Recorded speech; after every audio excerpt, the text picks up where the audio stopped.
Hi, guys. Welcome to the TCCW Live. We are here today with our guest, Miss Andrea, also a new core member in the carnivore community worldwide. And we are so excited to get a chance to be able to talk with her, discuss all the fun things, and dive into some interesting subjects. So, Andrea, welcome. Thank you. I'm happy to be here and excited. It is pretty exciting. It is pretty exciting. James, what is What's up? up? You actually had a chance to get to talk to her in person live Oh and yeah, meet her. absolutely. We met at Hack Your Health in Tampa, and I was sharing with her before we came on live that Andrea, your energy is superhuman. I mean, we talked in the airport. Here's a quick backstory. I had to fly from Tampa from Friday night to Houston for a class reunion, and then I flew back Sunday morning. And Andrea and I had met that Friday at Dr. Kiltz's dinner. We were just texting back and forth, and she's like, "Actually, I'm flying back out to I think North Carolina, right?" And so we ended up meeting in the concourse. Happened to be the same concourse at the airport, and we spoke for over an hour. It was just superhuman, beyond human, just carnivore, just finding life conversation. It was great. Yeah, we were like standing there and as if nobody else was around. It was just him and I having a conversation that was really superhuman. It's just so nice to be on that level with somebody else or find your people, right? Yeah. Yeah, I have to agree with the same as well because it's it gets very lonely being in the carnivore space and not necessarily having an in-person community on a regular basis and and to be able to like interact, enjoy each other's company, have that banter. I mean, it's one of the best things for sure. Yeah. We could look around the airport and, quietly, instead of quietly judging the way that we do, it was very together judging. and it's not and it's not to be Yeah, I'm rude, but like, it's wait, what are also you talking about? it's not to be rude. It's just to be honest. Like, look, we can probably figure out. Look what this person's ordering. Oh my gosh, that's like no animal fats and no animal proteins at all. Like, what good is that gonna do them? that kind of conversation. Plus, also our families, how we've improved our lives, our loved ones. We want to love them more. You talked about your kids or your daughter, Andrea, I believe, and how that's kind of improved your your motherhood. Again, it was a great conversation. I'm You look like you're anticipating something. Oh, I think She Andrea's frozen. frozen. Oh, yeah, it was great. But I mean, the conference in general is great to be around your people, so to speak freely. Um, say what you need to say and want to say Yeah. about optimal health. Yeah,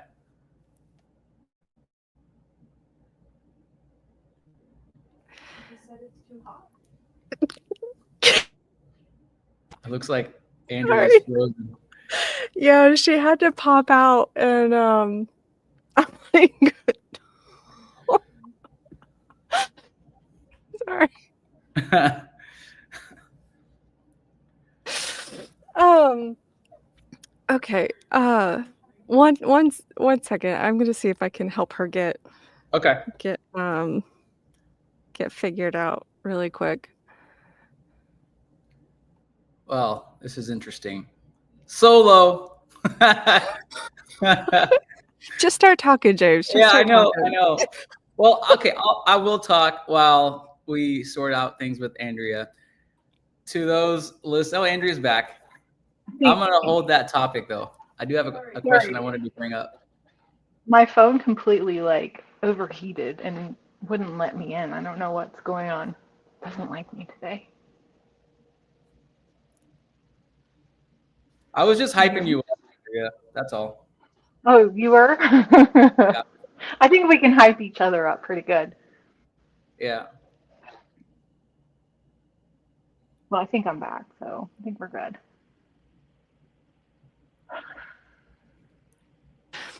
Okay, so a hot topic that is is um is on subject is there is this thing Andrea has been doing or not doing, should I say, which is coffee. She has been withstaining, abstaining. Is that the Well, right hold word on. for it? I'm Next word. I Not yet. I'm starting on January 1st with my lion diet What? to remove the coffee. That's what I'm doing. Okay, so January 1st, come one, come all, join Andrea's Lion Diet challenge. I just made you a That's challenge. that's fine. Everybody, come on. Whoever wants to join, let's go. Let's do this. Right? James, you're already Let's rock there, and so roll, baby. Yeah. inspiration.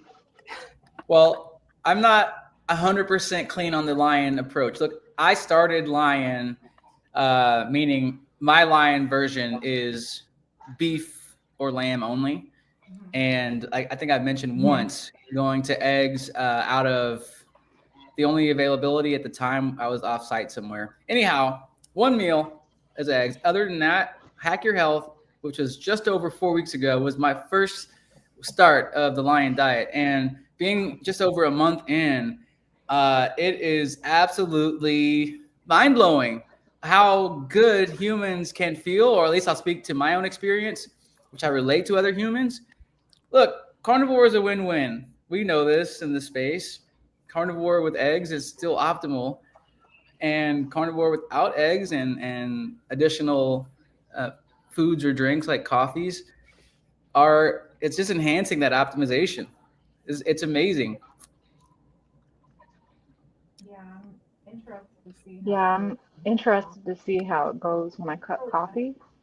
I've literally had a cup of coffee or a pot of, we'll just say a pot of coffee every day of my life, at least in my teenage adult years, right? So I'm interested to see how much further I can take this by removing coffee, but also eggs and dairy. So kind of excited, but also nervous at the same time to see how it goes. I'll keep everybody posted, don't worry. Well, Okay. yeah. No, Excuse me, I didn't mean to jump in. Go ahead. dang it, James. Jumping in. Come on. Um, so I have questions.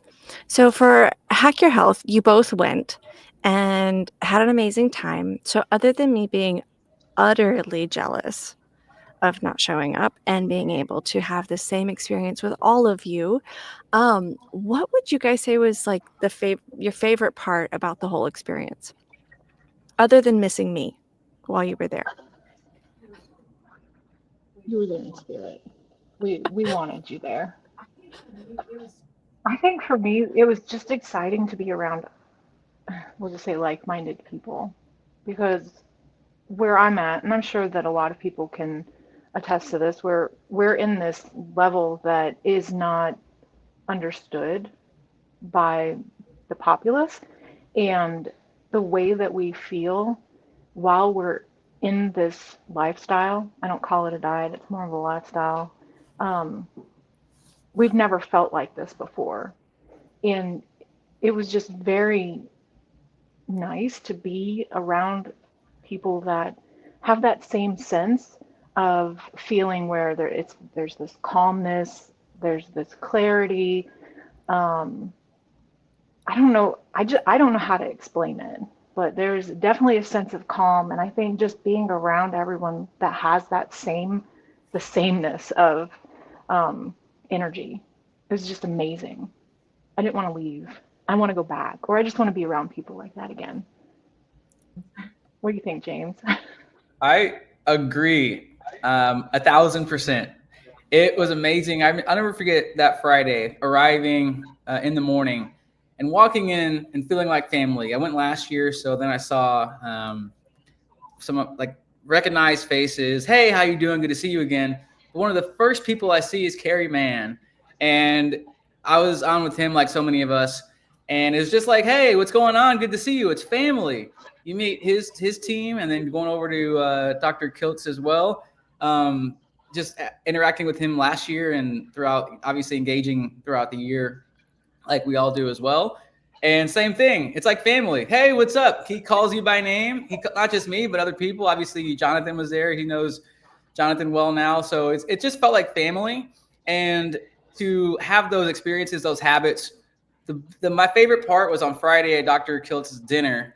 Like, it's 200 people there. We just took over the entire restaurant. Andrea, you and I sat and ate the latter half of dinner together there as well. And it's just looking down the table, every row of tables, and everybody's eating just meat. You don't see that. And they had their own salt on the table. They were dousing their whatever meat, chicken or lamb and beef, with their salt. And we can all resonate with that. But yeah, that dinner, I invited myself to that dinner because I got there so late. I was like, you guys are going to dinner? How can I go? Somebody send me the link. It was amazing. Andrea, it was so funny. And Selena, just so you, for experience or context, it was a Brazilian steakhouse. So they walk by with different cuts of meat. And the overcooked meats, everybody hands down was saying, no, no, no, get that out of here. So it was interesting. The people who were bringing the meat like caught on that, hey, pretty much everybody here wants it blue. So that was the funniest part, I thought. That is pretty funny. I never thought about the aspect that if you had all these carnivores in one space and you're offering like different plates of meat and different levels of doneness, that once you're kind of carnivore for a while, you tend to eat it a lot more rare than normal, or normal, quote on whatever normal is, but in comparison to most, right, normal. I do find definitely the concept of like what you were saying, Andrea, about, different locations and areas that people are in and how the experience can be slightly different of what might be more open, more probable, or less accepted. Because I know, like, where I live, it's very similar, very closed-minded to a lot of the concepts of eating this way or having this lifestyle, and it can be rather disappointing, I experience. And I think a lot of us here in the US feel that way, but the reality is I think it's fairly similar kind of across the world. Like, it's not just here for us that it can be a little segregating in this particular lifestyle, which I think is what we're trying to break here by being more forward and, like, out and kind of talking to people and bringing this awareness to light that this isn't strange. It's not like some weird whatever. And by the way, it's not a trend. To them. It's not extreme. It's not extreme, right? Yeah, exactly. I haven't seen James smirk this way in any live to date. How am I smirking? Is it like in a negative or a positive way? No, it's adorable. I'm just like, you're just over there like beaming, like. Well, like I will say, I was telling my husband, because we were walking the mall earlier today, and I was made a joke, but it's like half-hearted truth is I feel high on life. Yeah. Really. I mean, I'm just joking around, making jokes all the time, but I got to say, like, feeling high on life, eating just ruminant meat is really made a change mentally. I just feel like firing a lot faster in all directions and at all times from morning to night. But yeah, maybe that's partly the reason of the smirk. I hope.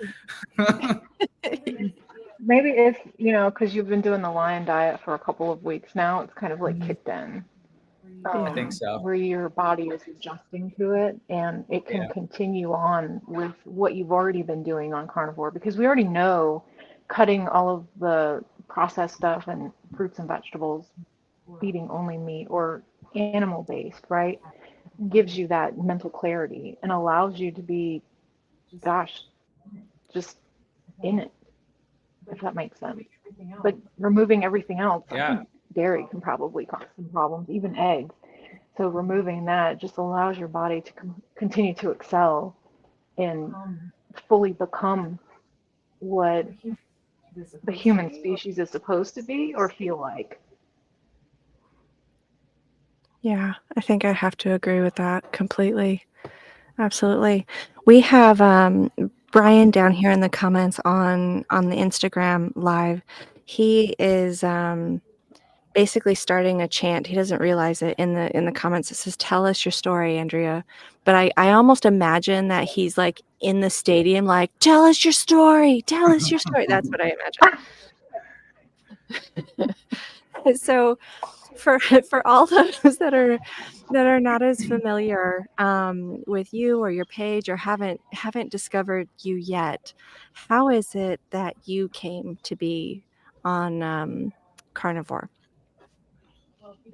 Well, if you don't mind a bit of the backstory before carnivore, um, back in, I think it was 2022, I was having some pretty serious health problems. I know I was in the hospital in the ER in 2022 for, I had a blood clot in my leg, but I was also going through like some other stuff where I kept gaining weight. My skin was weird. I didn't know what was going on, and I kept swelling in my legs and got a couple of like blood clots. They were superficial, but the last one, it landed me in the emergency room. Um, so just a couple of health scares. And every time I go to the doctor, they just don't know what's going on. So I think my last straw was after being put in the ER for that blood clot. I went to the doctor as they said for like a follow. It was a vein clinic, and they're like, at first, here, let's have some baby Tylenol and use compression socks. Okay, that sounds good. She was a PA, so she's like, I'll be right back and put your prescription in. And she comes back 5 minutes later and she has the doctor with her. And he's like, no, no, no baby aspirin. We need you to go on Eliquis. We're going to do a vein study on you, but the only way that your insurance is going to pay for it is by doing this vein study. And you have to take this Eliquis, which, if you're not familiar with it, it is a blood thinner with a black box warning. And I got really upset because we went from baby aspirin to Eliquis. And I was like, absolutely not. Canceled all my future appointments, fired all of my doctors. And that was my last straw. So fast forward to the end of 2022, I started working with a health coach and went through a couple of things. And one of the questions that she had asked me is, have you had any dental work done? So getting into that, that led me down another rabbit hole of, something else is going on. Went to a holistic dentist, found that I had infected root canals, and that's another part of the problem. So during that time, getting that fixed and going on the advice of my health coach of removing all the processed foods, going more of a keto type diet, which still includes fruits and vegetables, I started to eliminate.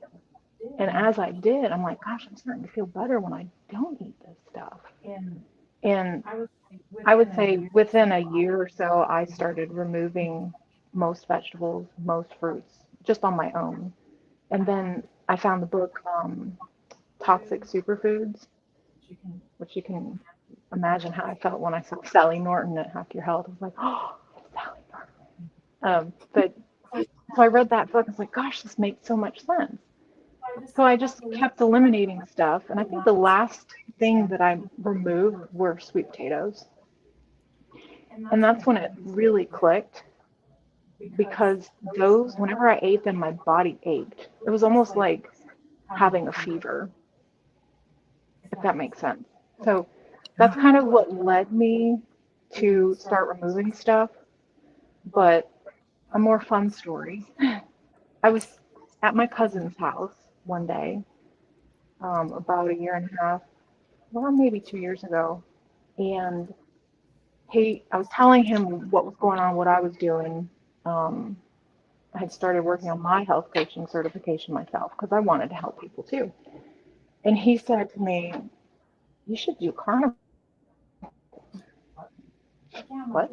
Like, yeah, my buddy Sean Baker, we were in the same squadron together. He's a good doctor. He does carnivore. He's the carnivore doctor. You should do carnivore. I'm like, you're crazy. Why would anyone just eat meat?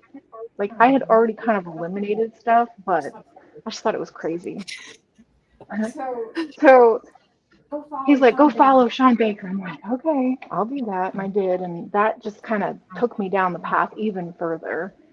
And once I removed everything and just really went more just meat, just some cheese and dairy, it was like a switch. I couldn't believe how much weight I lost.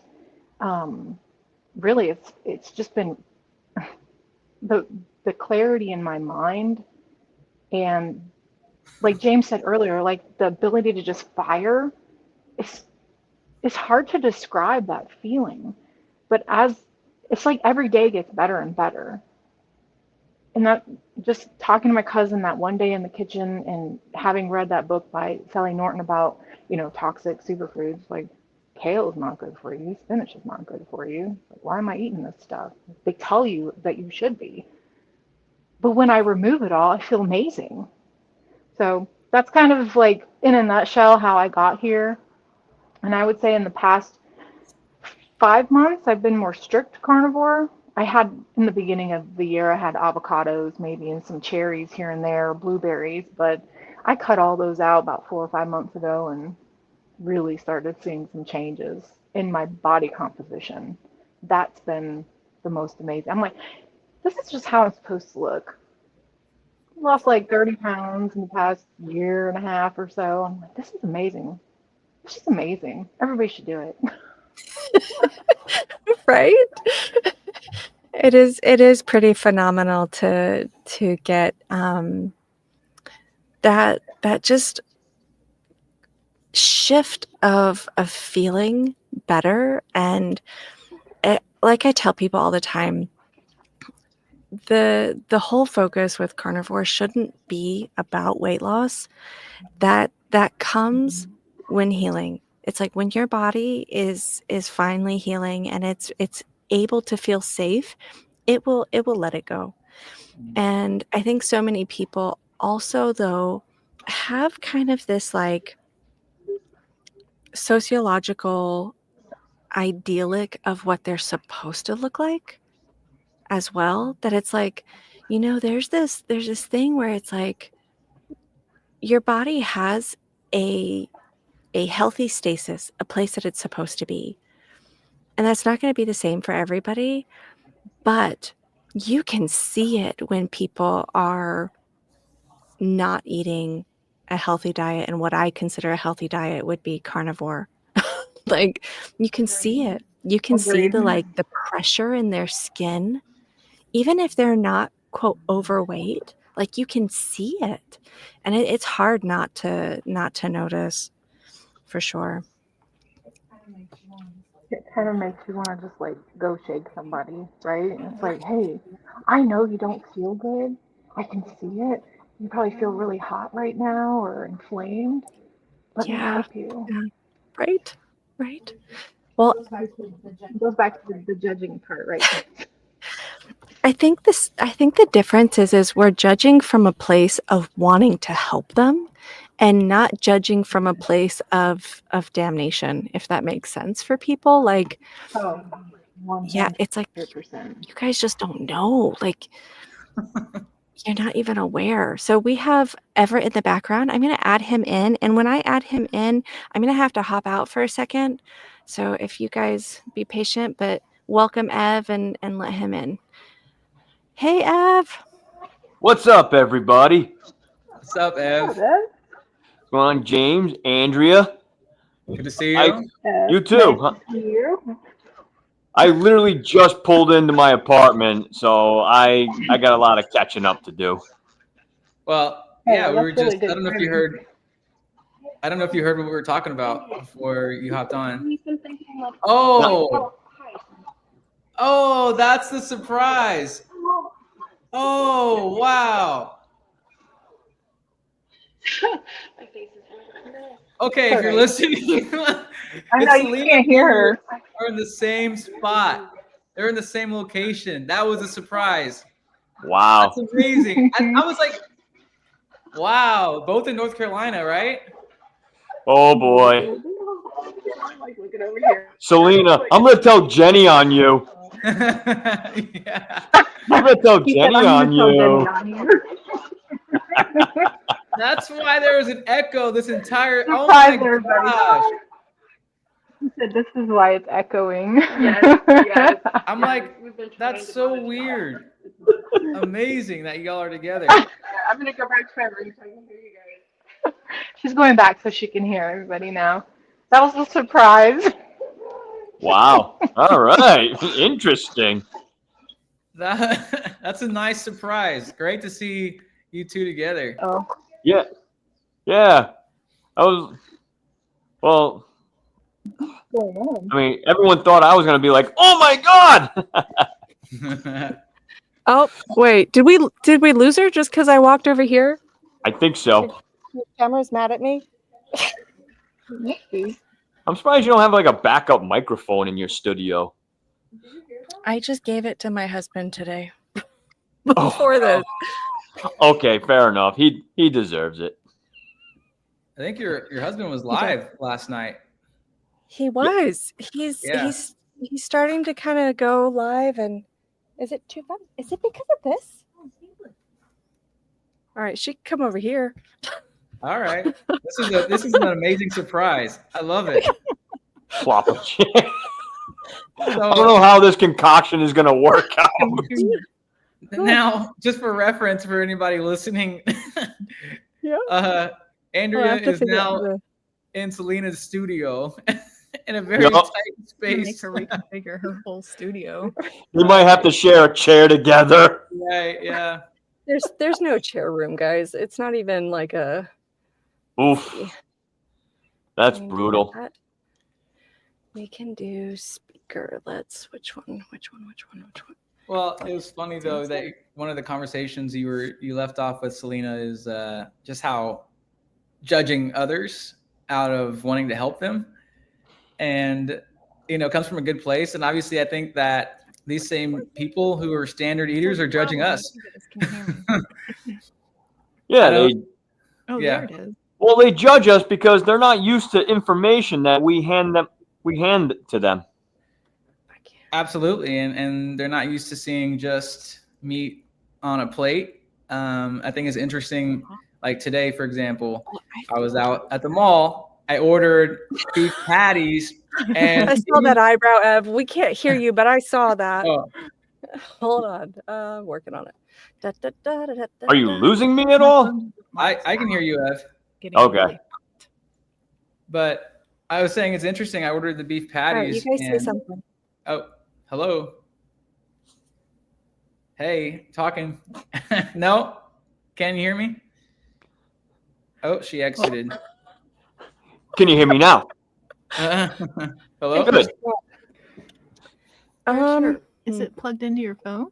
No. It's so it normally comes through here, but that's because it goes through the interface. Is it still plugged in? Unplug it. But this doesn't have a speaker. Oh. So I'm trying to get. You guys should be talking. Stop just staring at us. You just say stuff. Well, so I'm ordering the burger patties, and literally the order comes in, and the person behind in the cooking area literally yells to me and says, "Just the patties?" And I respond, "Yes." No bun? And I'm like, "No bun." And she looks to her partner to her left, and they both look at each other like, "Oh, that's a carnivore." Yeah. I do that at a restaurant that I go to every once in a blue moon, and I'm just like, no sides, no fries, no bun, just Yeah. patties. and they give me the dirtiest look. Oh. They're like, huh? Yeah. Okay.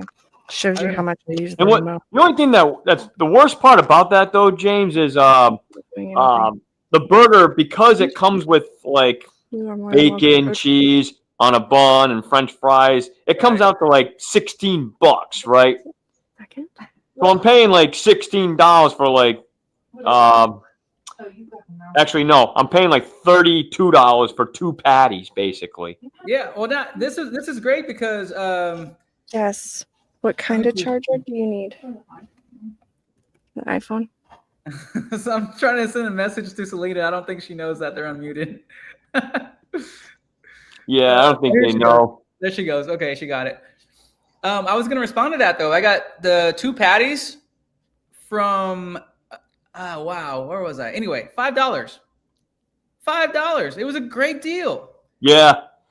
So I'll live in that. Look, I wanted to bring something up. I want to bring it up with you, obviously, since it's just us two for right now. Yeah. And it's that someone yesterday, I was making comments and said they'd been on carnivore for 6 years. And then when they quit carnivore, they dropped 70 pounds, 70 pounds. What are your thoughts? Are they sure it's not muscle? Because it could. I mean, can't lose 70 pounds of muscle. I don't think humans can gain, like most humans can't gain that much muscle alone, in my opinion, let alone lose that much. Yeah. I mean, are they active? Is that at all? Or were they just, was it just their diet basically? I don't know. And the interesting thing is next weekend, I'm going to go on his YouTube and we're going to have a discussion. But my question really is, and I don't want to get into, I want to circle back and say, maybe you can, I'm thinking through, you can have 70 pounds of muscle of body weight. But I think if someone's carnivore, of all the accounts and experiences that I've experienced and across all the social platforms, social groups, across Facebook, X, obviously Instagram, we go into TikTok as well. I've never seen anybody on carnivore for 6 years and then suddenly quit and then lose so much weight. If you were carnivoring appropriately, I think you would already be at as you said, health optimal or your ideal weight, Selena. I missed all of that, but yes. Now, yes, exactly what he just said. I mean, was the person male or female? So for context, Andrea and Selena is this guy says he quit carnivore after 6 years. Oh, okay. Talking with him yesterday, and that he dropped 70 pounds, so a significant amount of weight after he quit carnivore. And I was curious, what are your thoughts on that? Because for me, that's alarm bells that maybe this carnivore approach wasn't accurate or really close to being proper. My opinion is most likely he was probably eating a lot of dairy, not eating enough red meat, and getting most of his fats early in the morning, which isn't horrible if you've already created a healthy stasis. But if you're getting your fats all in the morning, you're not going to want to eat the nutrient density of the red meat and actually fuel your body for the rest of the day. Mm-hmm. And you will retain weight because your body is only looking for the fats, but you're not nutriently feeding it. Mm-hmm. That would be my opinion on why. Yeah, probably just had a lot of dairy and probably lots and lots of dairy, if that. Yeah, that's what I was thinking too. Did he, or did he binge eat every weekend? I think that could be a combination of things, and it takes obviously honesty as well. So one of the key driving questions I'll have next week on his YouTube, right, which will be like, yeah, talk through your carnivore journey every 6 years. Because we've seen people that tried carnivore in the past, but they also said, I was eating carnivore and then I added fruit with it. I was like, Yeah. that's not That's not carnivore. carnivore. Yeah, exactly. It takes a level of honesty, but I mean, by all accounts, thousands now of all the people that we interact with, when people restrict to animal foods, they tend to find optimal outcomes. And I don't see too many people who quit carnivore, number one, but who do and then lose 70 pounds. That's just a lot of weight. Yeah. Selena's giving the strong head nod. I agree with you. Right? Like that just is so oxymoronic. Yeah. And it makes me sort of question, like you said, about the just, being truthful with yourself and like just being honest with what's really happening. I find there is this thing sometimes, and man, I might lose some followers over this one.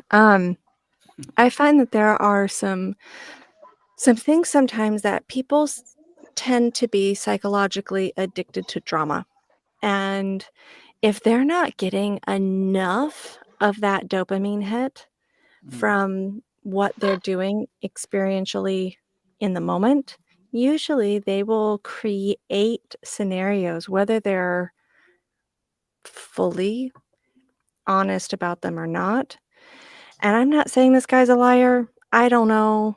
But what I am saying is the likelihood that he lost 70 pounds coming off of carnivore and adding in a bunch of like carbs and fruits and vegetables again,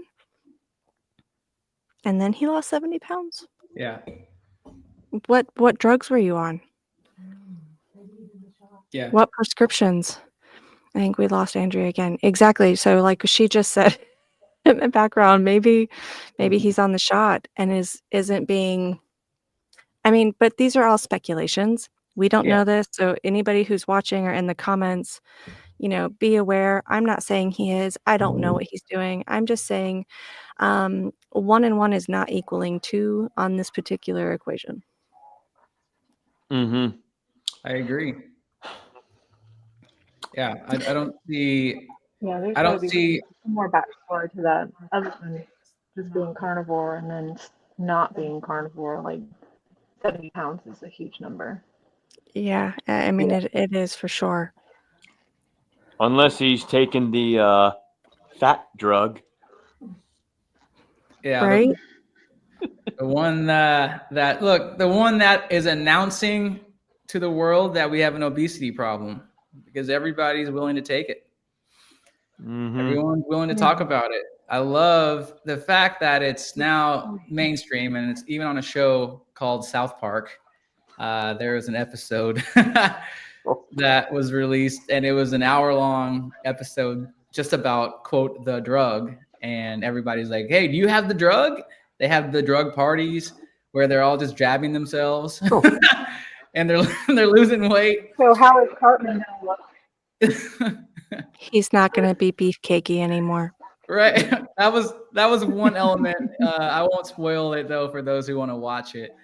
But it's great that, South Park is making fun and leaning into where we are in the world today, which is relying on drugs to try to find health instead of relying on our own selves and our own lifestyles to be where we need to be and actually sustain it. Well, they did have that one episode where Eric Cartman was like, you got to flip the food pyramid upside down. Yeah. I mean, yeah, they know, but they also have boundaries to where, okay, can we take it this far or can we take it far enough to where we're allowed to show people? Because they could get censored at any given moment, and they still are on Comedy Central, I would assume. I think one of the biggest problems with really the drug industry, big pharma, right? It doesn't fix the problem. No. So I understand these weight loss shots, the, Ozempics and Manjaro, those things, they can be of assistance, right? But it doesn't fix the problem. How did you get there in the first place? And what are you going to do to fix that? Yes, you can use this shot. It's going to let you or allow you to lose weight, but it's also the side effects are tremendous. They're going to shut your body down. You're not going to be absorbing the nutrients that you need. So you're essentially starving yourself. So yeah, absolutely you're going to start losing weight, but you're also going to be losing your health in the same timeline. So what's more important? How fast you lose weight or how much health you can maintain? Like what is your overall goal? It's got to be, okay, I want to lose weight. I'm going to use this as assistant, but at the end of the day, you want to be healthy, right? So using this as a tool, it's what's going to happen when you lose all the weight? Did you fix the problem? It's going to happen again. That's my gripe on it. You're not gonna. I'm not a You're medical not gonna doctor fix, though. the problem is not solved with the drug. Like you said, there's many side effects, and as we are learning now, many people are voluntarily coming off of the drugs, and then they're going to continue eating the way because they have not learned a new lifestyle pattern, and will then gain the weight back and also accumulate the chronic diseases that have already been ongoing, or obviously as a result will now come up in so many cases, like so many humans deal with across the world. It's the same thing when, everybody wants to go on TRT at such a young age or any enhancement, basically. Everybody wants the easy way to get the best looking physique that they can get. Yeah, But is your health worth the cost? There's well, no easy button when it comes to that. You've got to put in the No. work. You've got to create the habits. Otherwise, it's just not going to work. And it turns into that, I like to call it the vicious diet cycle, right? Diets don't work. Period. Period. That is a hard stop. They don't work. So sorry to be so blunt about it for anyone watching that's on a diet journey. Diets don't work. You have to change your lifestyle if you want to get to your ultimate goal of being healthy. Because with health, as Selena said earlier, comes the weight loss. Your body's able to get back to where it's supposed to be, and it will come off when you are healthy. For some people, it takes a long time for it to come down. It depends on how inflamed your Years. body is. It can take years. So yeah. I'm not even 2 years into the carnivore diet. Not yet, at least. June I will be. And I don't got the greatest looking body right now, but eventually it will come. But I feel better, more energized than when I was in my 20s. yeah. Yeah, I definitely feel much better now than I did when I was in my 20s. I was talking to my cousin earlier this morning, just about this, and I was saying the people that are younger than me, we'll just say like 20 years younger than me, they've got a head start. They've already, begun their health journey before they're 20 more years into destroying their body with the toxic, sad diet. So they're just going to save themselves years of torture. I wish I knew about this years ago. Oh, you and me both. Probably all four of us, but absolutely. I mean, if I had picked up on this, even just in my 20s. I mean, in my 20s alone, not even, I think we lost her again. Not even like way back, but it's like if I could have just gotten this in my 20s, the difference this would have made in my health long term overall, it would have been exponential. I probably would be flying around levitating, just so you guys know. Like it would be that awesome. You're not already though? Come on. Yeah. Andrea says she agrees. She Yeah. agrees. I agree. And something we talked about in our chat earlier, but over the holidays here in the U.S. for Thanksgiving, my little nephew, 4.5 years old, was looking at me and was like, "Hey, Uncle James, why do you like steak so much? Why do you eat steak for breakfast?" And I'm like, "You can eat steak for every meal." Well, why do you eat it? Because steak is healthy. Well, how come I don't eat it? And I'm looking at Mom like, why? Yeah, Mom. Can I have a piece of steak? I cooked a lot of steak, and it's like, you can have one piece. Can I have bacon? Oh, okay. You can have one piece. Pat it down with a napkin. Get all the fat off of it. I'm like, are you serious? This is where we still are for kids that are younger than their 20s. So let me get this straight, right? Fatty bacon is not okay, but having sugar and lots of it in the morning for kids is like a trendy thing. That's okay. Got it. Yeah, a big bowl of frosted flakes with some low fat or skim milk, which is fully loaded with sugar. That's healthy. What's No, up, I don't. Joe? Hey, what's going on, guys? How are you? Good, Joe. How are you? I'm What's doing up? fantastic. Nice. We were just talking about James's nephew. His mom was like telling his nephew that you can have one piece of steak, one piece of I, bacon. I heard that. Well, we talk about it all the time, how in our society it's dogmatic that meats and fats are bad, right? And Mm-hmm. that, unfortunately, we cross the line with healthy and, calories, right? So, whether, this cereal, which is heart healthy because it's stamped right on the box because it has grains in it and, it has low calories, it's good for you, which we basically know sugar, gluten, wheat basically destroys your body, right? It's not necessary. We don't need it and we're consuming too much of it. Right. So yeah, it's hilarious. And I totally get it.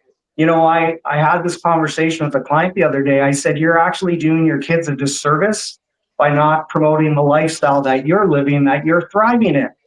And I said, why? Because you feel guilty because they're not having sugar, and and the reality is you got to stop living through food. And that's what they're doing. Right. Like, when you're an adolescent, when you're a child, when you're a teenager, you're just smaller versions of an adult human. We all thrive on the same stuff nutritionally, right? Mm-hmm. So absolutely, and I see that all the time. And, I've been lucky enough and blessed enough to work with so many people that I've had parents hire me when their kids have, OCD and ADHD, and literally within 6 months to a year living a carnivore lifestyle, it reverses. And people really don't think, the number one thing that affects your body the most is consumption, what you're eating. So yeah, I get that. I hear that. I see that all the time. Mm-hmm. Well, they feel guilty because they feel like their kids won't fit in with the other kids if they don't eat this way. Yeah. I like to tell my kiddo when he's around others, that have maybe birthday parties and there's treats. We'll just say treats because I don't want to offend anybody. I will tell him before he goes, like, make good choices. You know how you're going to feel after if you eat that. So he's fully aware of the good stuff and the bad stuff, which is great. But I think that it's important for us as parents to teach our kids that it's not okay to keep eating that kind of stuff. It's not good for you. It's not what our bodies are meant to eat. Yeah, it's going to give you that like dopamine and feels great. It's going to taste so good. But at the end of the day, that's not what we're supposed to eat. You don't feed lettuce to a lion. It'll give you energy for maybe 20 minutes. That's it. And then all of a sudden you just want to go. Oh yeah. Well, and that's because carbohydrates is your body's preferred energy source, which is, I love when I hear that. And that's the macro-based, influencers' new big thing, right? I don't know if you guys recognize that's only something that's come around last year or two, or that, that whole premise, carbohydrates is the body's preferred energy source. And the reason why that's came about, because our space has grown leaps and bounds in the last decade, And people are finally figuring out fat is a much more efficient, effective source of energy. And the reality is when they say that, they're saying that for the exact reason Everett you just said, because yeah, sugar gives you energy response quicker, but then it also goes down. That's why you have the ups and downs. And that's why in our lifestyle, we don't have the ups and downs. Right. And it's literally the opposite. The body's preferred energy source is actually fat, right? Mm-hmm. If you look at the history and the evolution of humans, which a lot of people don't really look at, and and everyone likes making fun of us when we say it's a species-specific ancestral diet, but the reality is we transition from primates to humans as we know it from the consumption of fats and proteins. And we didn't eat any carbohydrates for tens of thousands of years, and it was all meats and fats prior. And the source of carbohydrates we ate literally was twigs and grass and barks and leaves. It wasn't what we eat today. And the reason why I laugh at that, I call them discussions, people call them arguments. When I was doing a live the other day with a macro-based coach, and I said, listen, I go, if it's your body's preferred energy source, why does it hold minimal amounts of energy? 2,000 calories of energy, right? He wasn't even aware that the body can hold up to 100,000 calories of energy from fat. And the reason why the body only holds 2,000 calories of energy, because when humans started eating carbs and the body recognizes food is literally just support or energy, well, the body already had a great energy source. We didn't need another one. That's why the body limited how much it could store, right? Mm-hmm. So, the science actually proves fat is your body's preferred energy source, not actually carbohydrates. Well, Coach Joe. Yes, sir. I do think that sugar and carbs are the preferred energy source in humans. When you don't have ketones in your body and you're not fat adapted, absolutely, because you have no other choice. Well, but we basically know after 3 to 5 days of eliminating carbs, the body recognizes fat as energy and starts converting it into ketones. So, James, I know you're being awesome and red fatty meat baby, but I'll disagree with that and basically say it's still not the body's preferred energy source, whether a person thinks they're conditioned to it or not. Well, I don't know if you heard my joke. They haven't felt the high of being on ketones. If they think that feels good, they should be on fat. Yeah. I'm going to jump in here and welcome Kristina. Hi, babe. How are you? Hi, guys. Sorry, I'm a little late. Hey, Kristina. How you guys doing? What's up? Kristina? We're good. How are you feeling? I know I was a little sick. I'm still very congested, but I'm doing good. And it snowed by me. It snowed so much, so it's been crazy. Nice. Yeah, you guys need to keep that cold weather up there. I don't want it down here. It's supposed to be 16 degrees tonight, and I'm not okay with it. Oh, it's snowing where I am right now. Yeah, but you're up north. Yeah. So it's okay for you up north. It's not okay for that cold down here. Keep it. It's not so bad. It's only about 30 degrees out right now. I don't even know what it is here. It's cold, so. Yeah. I'm with you, Kristina. I like it hot. I like it 30, 35. And unfortunately, I have two homes, one in Ontario, Canada, where I am right now, and one in Boca Raton, Florida, which I go down next week for a month.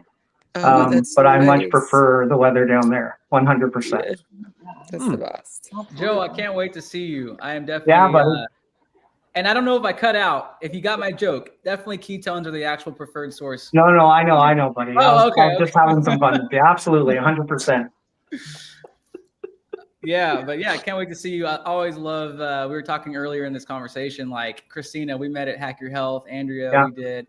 And Joe, I can't wait to meet you. I met another great human being and a carnivore named Julia. Many of us know on social media here in the Miami area. It was just amazing to meet people face to face and have this awesome, authentic, healthy energy. Yeah, I heard you guys talking about Hack Your Health. I asked this morning in our group if anyone's going to Meat Stock, because I'll be going this year as well again. Yeah, I'm pretty excited. And, we talked about it, it's awesome being in a community of like-minded people that have the same, values when it comes to lifestyle. So they're always great things. I kicked myself. I had a last minute opportunity 2 years ago to speak there, but I couldn't because I had a conflict and I should have canceled that other event and went there. But it's, I look forward to it. So, and I look forward to meeting all you guys. Yeah. And James, when I'm down in Florida, I actually, I have over 300 clients in Florida. So I usually, every time I go to Florida, I have a dinner, and a bunch of them, like the last time I was there, I had 100 clients and we went out for dinner. So it's great. So I plan to meet with all of them again. Dang. Oh, that's nice. Very cool. I can only imagine the amount of steaks that are on that table. Yeah. You have to do the Brazilian steakhouse. Ooh, yes. All you can eat. Yes, I love it. So to your statement, Joe, I am doing everything I can to make it to Meat Stock this year, as it is actually on my birthday. So Oh. that is like, okay, I want to go be with all my carnivorian people. Yeah. Well, we're going to make sure we're going to take you out for a tomahawk on your birthday.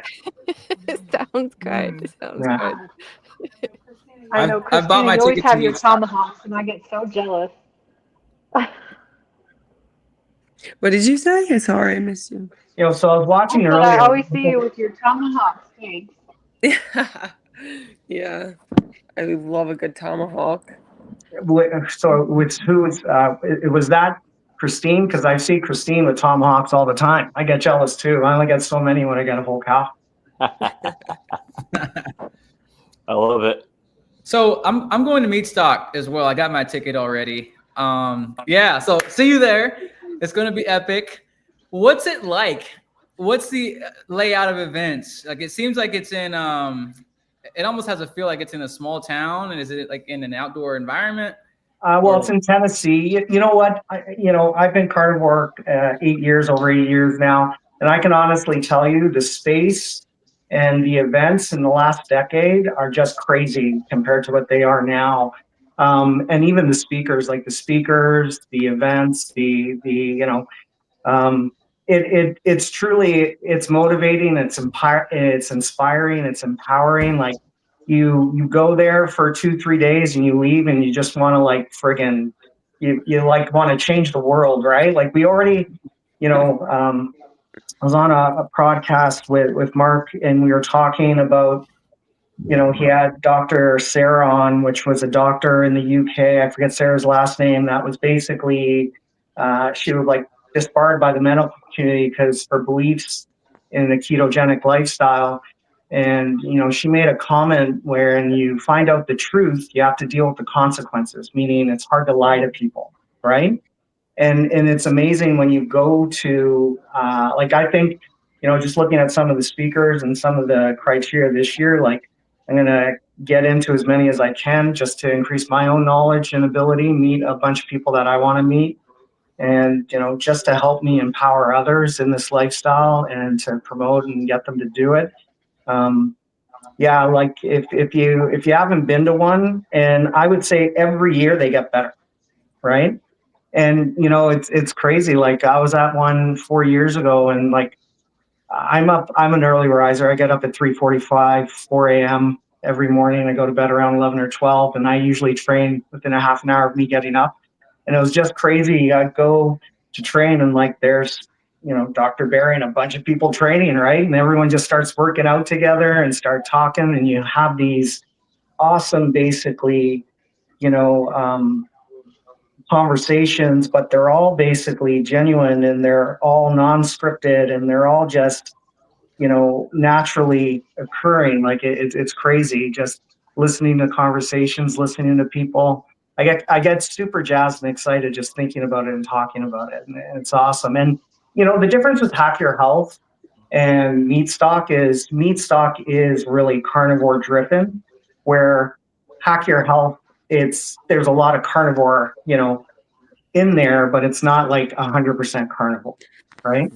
Mm-hmm. So there are little differences, right? Like I've never met him, and I'm interested in the meet him. But that Zane guy, that it's kind of, he was carnivore, now he's not, and we always make fun of him or say, but just to kind of hear his ideology and hear his thing, and I like to have some fun, and I can't wait to question him on a few things and to see what he responds on. But if he even goes to that, which he will, because he does promote, he's more into meats and protein, but now you got to balance it because carbs aren't evil, which, I actually am one of those people that think carbs are evil, and they are. So. Nice explanation. Yeah. Yeah, I'm really excited to go to Meat Stock. This is my first time going. Yeah, so I was watching earlier. So Andrea, nice to meet you. Me too, And Joe. yeah, and I was listening, and I love your origin story, and the reason I wanted to kind of talk about that a little, just so more people are aware, is Andrea was intelligent enough and smart enough to, when the doctor recommended a medication, from the baby aspirin to going on something stronger, to realize, hey, maybe I shouldn't do that, or maybe there should be other way. And I think more people what they need to take from that when they hear people talk about that aspect is that, they're really, they think of the medical industry, and that's what it is, a medical industry. They think the medical industry is a health industry, and the medical industry isn't a health industry, right? And that's what they need to understand, is that the medical industry doesn't look at root causes. They look at, this is your issue, we're going to use a med to manage it, right? There is no medicine that actually heals you, right? And people need to really understand that's the real big difference between, when people use food as medicine, other criteria as health professionals. What we're doing is we're looking at the root cause. We want to know why this is happening. And once we figure out why it's happening, how do we overcome that, right? That's what the health industry does. The medical industry doesn't do that, right? And that's why, if you just ask your doctor a few simple questions, which they don't like, because they don't like to be questioned, that's great, doc. You want me to go on this med? When is it going to reverse my illness, ailment, sickness? When is it going to heal me? And, your standard response usually is, well, it's nothing. You're going to have this for the rest of your life. You're going to be on this med. We're just going to manage it. So, it doesn't, give you cardiovascular heart disease, right? All this nonsense. But yeah, I love that fact, Andrea. And I think more people need to really understand that we need to be looking at root cause all the time instead of just kind of managing the ailment. And that's all the medical industry is really managing the ailment. It's not getting to the actual issue. No, So, the yeah, medical industry is definitely a business. You think it is a of business.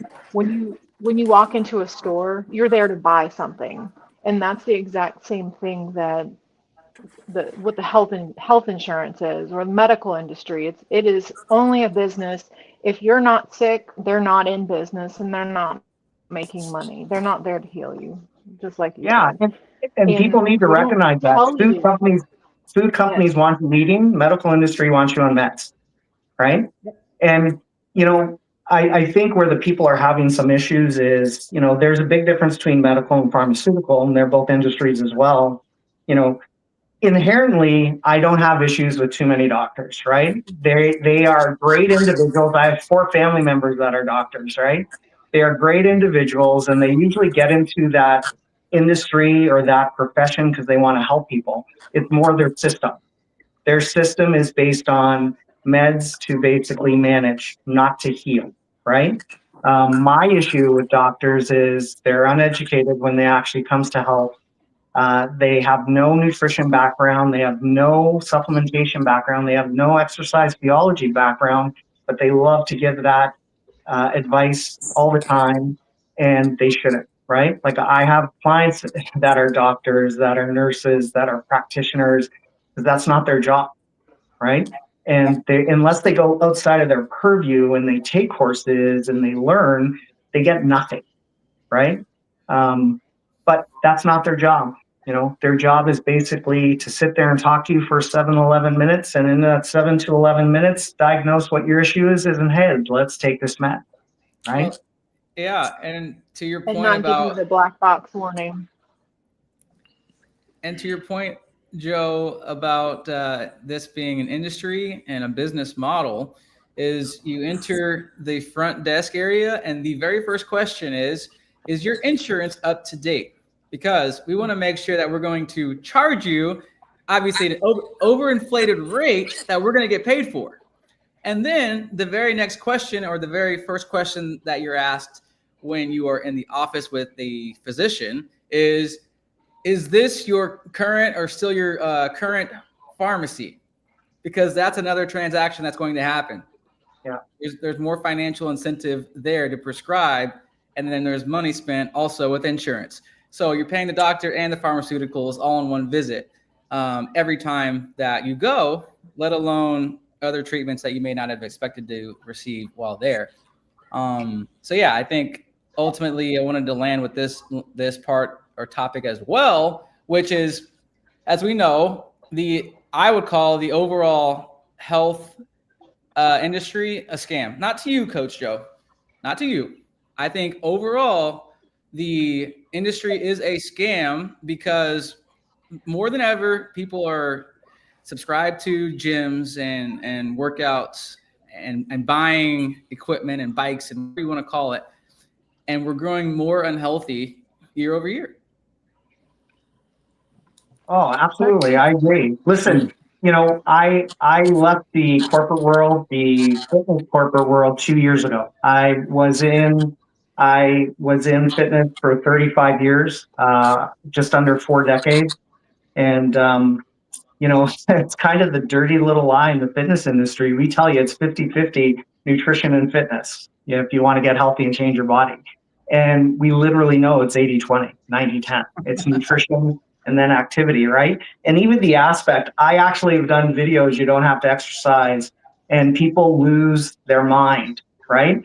And and I said, well, watch the whole video, and I go, listen to everything, because the thing I'm talking about is you don't have to do physical activity to lose weight, right?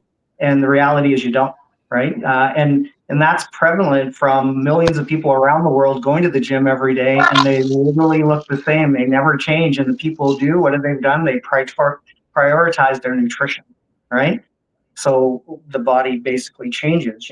I think we got to look away from the fitness industry as I need to work off my calories, work off my fat. We can know that doesn't happen. You cannot outwork your diet, right? It's just the way it is. And you got to start looking at physical activities to keep your body strong, to keep you fit, to keep you healthy, right? Because the reality is working out is just one form of physical activity, right?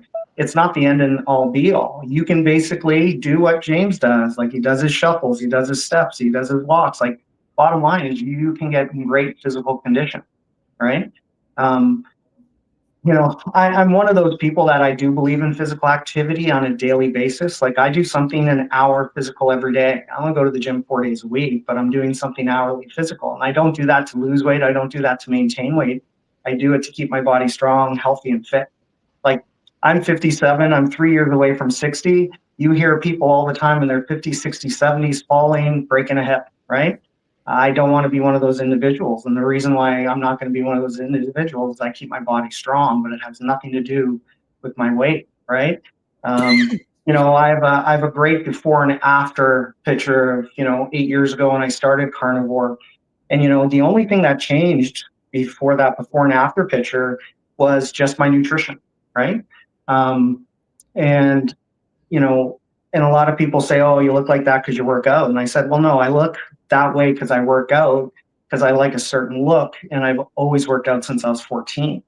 I go, but, my exercise program didn't change. My nutrition changed. And one of the biggest things I recognized, one of the things that why I transitioned my entire coaching and nutrition practice from macro-based for 35 years to carnivore in the last 8 years is first time in my adult life that I maintained my weight for more than 3 months. When I was doing macros, I always struggled, right? Because I struggled with the same thing. I was addicted to carbs. I was addicted to sugar. I would do well, but then end up binging, overeating, falling off. Like, you know, how many times people doing their macro-based lifestyles of balance and, you know, basically, you know, intuitive eating, like it doesn't work, right? Like you end up, you're always hungry, you're always craving, you're always struggling, right? And that is a perfect recipe for basically not being successful because you fall off, right? Like even being educated, being in this field and being a coach, I still struggled with my weight, and so many do. And it's because we are literally taught a lie. Everything I was taught over basically my years was basically the opposite of way the body works. Like it is nuts how efficient, how effective, how effortlessly the body functions in this lifestyle, right? And you know, it doesn't do that in a macro-based lifestyle. There's way too much. And you know, if I have another basically fitness macro-based influencer tell me it's not sustainable, and it's because their definition of sustainability is variety, you know, I'm just whatever. I've met more people over this space that it is the only thing that's ever worked for them and it's sustainable because they don't struggle with hunger, they don't have cravings, they basically are never hungry. Like, I love the fact I'm over 3,000 days carnivore. I haven't been hungry since day 20, right? Like, that's crazy. To me, my entire adult life that I can remember, I struggled with cravings. I struggled with hunger, whether I was eating, you know, 3,000, I would do a cut. For me, a cut, because I was an old school bodybuilder, lived that lifestyle forever. For me, a cut was around 3,500 calories a day, right? And my bulk was around 6,000 calories a day. It didn't matter whether I was 3,500 or 6,000. I was always hungry, always craving, always struggled. There's actually a great carnivore joke. What's the difference between a group of carnivores and a group of macro-based diets? Well, the group of carnivores are all happy. All the macro-based people are miserable because they're all craving, they're hungry. And they hate us because we eat bacon and eggs and chicken wings and steak and eating butter, right? Like, and they're like, oh, that can't, and that's why all that can't be healthy. I go, well, 100% it's healthy, and we actually feel and look better than most of you guys without effort. Sorry, you guys, you gotta stop letting me ramble. I'll talk forever. No, it was great, Joe. It was great. It's funny you say that because, like, I mean, I've been an athlete. I've basically grew up in the gym, but I've been on and off, right, throughout my years up until I started really taking control of my health over 2.5 years ago because I went 1 year animal based before I went carnivore. And so far, I'm about a year and a half into carnivore right now. Um, but I've been consistent at the gym ever since then. I haven't been this consistent even in my 20s. You know, I was always taking like a few months here, 6 months there, stuff like that because I was working at night a lot, and it was along with the diets that I've had previously, which was a lot of carbs, a lot of vegetables, and all that stuff. Like, yeah, I still enjoy my steaks and chicken, but I was also adding on some uh, protein powder, which most of it was plant based. And I felt like garbage half the time. And that's what made me not want to go to the gym because I was always so tired, exhausted. So basically, everything, the lifestyle that these guys promote is literally unsustainable because I've lived that and I've had experienced the unsustainability. Carnivore, I don't have those issues. I've been, like I said, I've been consistent with the gym for over 2.5 years, right? I mean, I feel better. Even from my 20s, I feel the best I've ever felt. And it's like these guys, they like I've lived their lifestyle. I don't get it. And I did a reel earlier today making fun of those influencers because they're shooting up like enhancements and including TRT. Even guys in like their late 20s and early 30s are doing that stuff. They're doing that stuff behind closed doors. And yet, you know, because it doesn't make sense that they're scarfing down Taco Bell, McDonald's, and Chipotle, and yet they have a physique of a bodybuilder. Like, Well, that, listen, you're not, first of all, even TRT, right? There's a difference between true TRT for testosterone replacement therapy, for therapeutic balance, or just on hormonal balance. These guys aren't doing TRT. That's just the nice way for them to say they're taking a low dose of test, which they're not, right? Right. So that's totally separate. But no, 1000%, I get it, because I have conversations, my side hustle is I'm a head trainer 2 days a week at one of my friends' facilities. I train their staff, and it's just so I can get out of the house a couple days a week, because my home office, my office in my home now. And I have arguments with these guys because they literally tell me you need carbs for energy. Meanwhile, they're sitting there with their extra large coffee, their pre-workout, and an energy drink just to work out, right? And I'm like, guys, I go, it's an oxymoron. You're telling me how you need all these carbs, and meanwhile, they've already had their oatmeal, they had their sweet potatoes, they had their rice. I said, you've had 300 grams, 400 grams of carbs before your workout, but you still need these stimulants and more energy to get through your workout. And they're like, they can't even fathom that. They just think that's normal. And I go, it's not. They've made it normal. I go, like, I'm 57. I literally get up at 4 a.m. I go to bed 11 or 12. I'm straight through. I function like a rock star, superhuman. I only eat twice a day. I'm in maintenance. I work out at 4:30 a.m. My first meal is not to 1. These guys freak out that I don't have a pre-workout meal, that I don't consume 30 to 40 grams of protein right after my workout. And I'm like, because that's all nonsense and propaganda sold to you guys. So you just consume, spend money, and eat. I go, it's not necessary, right? And it's not really functional. It's not the way it works, right? So yeah, I totally get that. And I challenge these guys all the time. I'm like, go without sugar, go without stimulants for a month. I don't even get to a month because they can't do it. They can't even fathom that. I said a week. I go, get through a week without sugar, without caffeine. See how you do. I go, and where are all your carbs that are giving you great energy? There's not.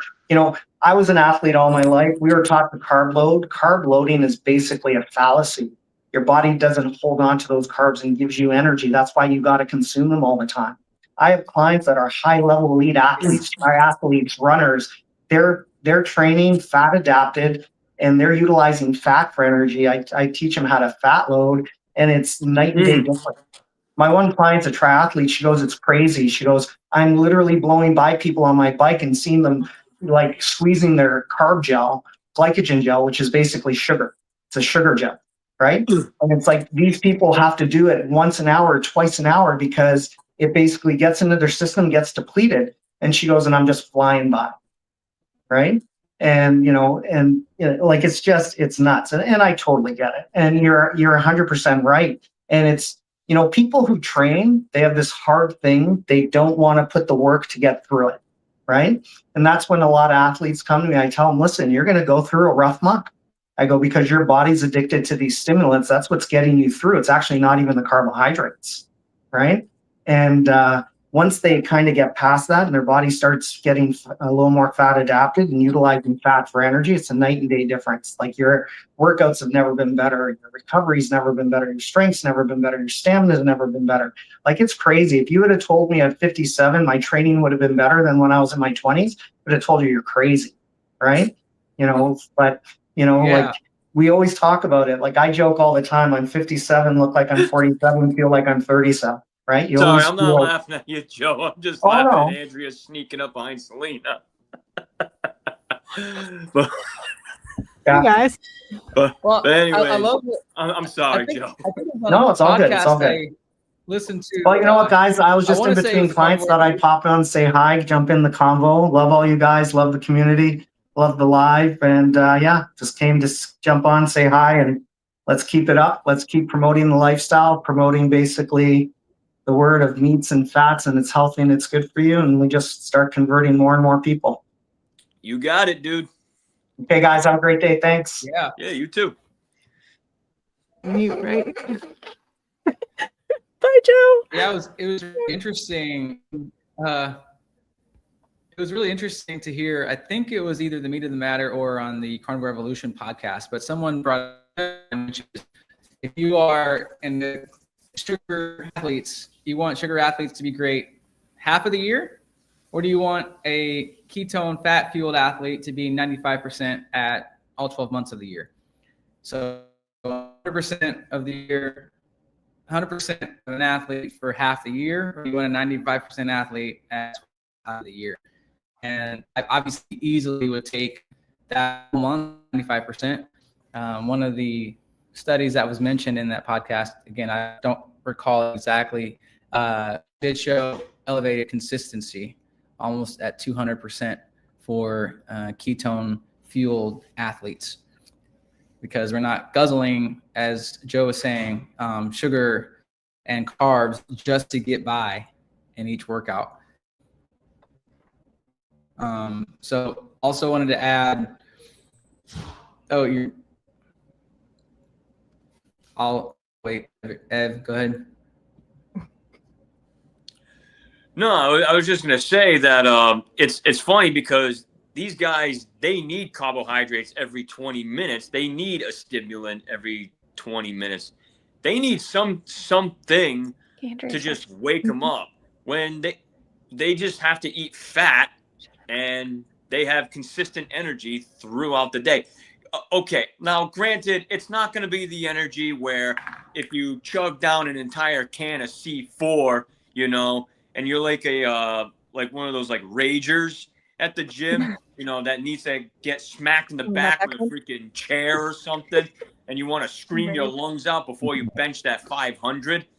That's the type of energy that those guys always want, where you don't need that type of energy. And besides, if you're a rager like that at the gym, you're just proving to people that your cortisol levels are so through the roof. You could launch a rocket ship with that thing.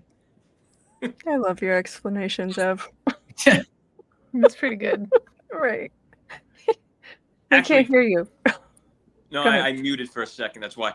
No, but Jonathan, he mentioned that about insulin one time in one of my posts when he commented. He goes, "Yeah, let's get an insulin spike high enough to launch a rocket ship."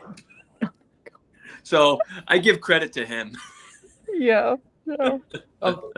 And many of us have heard so many elite athletes are, with their blood tests,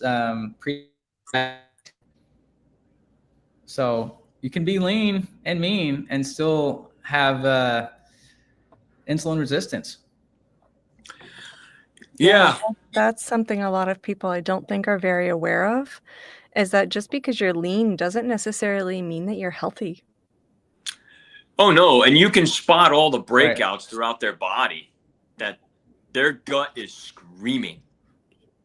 That's a good point, Ev. Yeah. Mm-hmm. Like there's this one kid that all he does is freaking, I've shared his reels. Like I've reacted to a bunch of them, right? I remember one time he was like, he had a whole table of every dessert from the Cheesecake Factory. And then I cut it out and I go, try eating 1 kilo of ribeyes. I bet you can't even do that.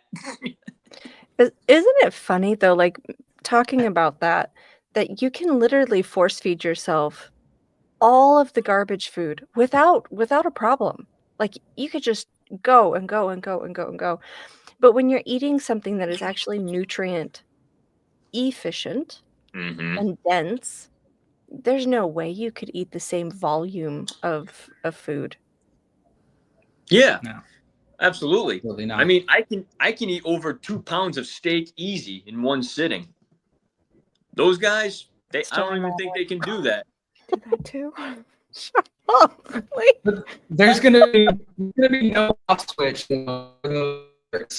because just like we know, we'll eat to satiety with steak and say to ourselves, "Wow, the leptin is speaking. We are done eating." And as soon as a treat, a pie, a cake, a cookie is in front of us as humans, the switch just goes numb, and we can continue to eat. We just told ourselves that we're full, we're at capacity. It's just Selena, they're doing this, and it teaches us how to, our motivation is skewed, altered thinking.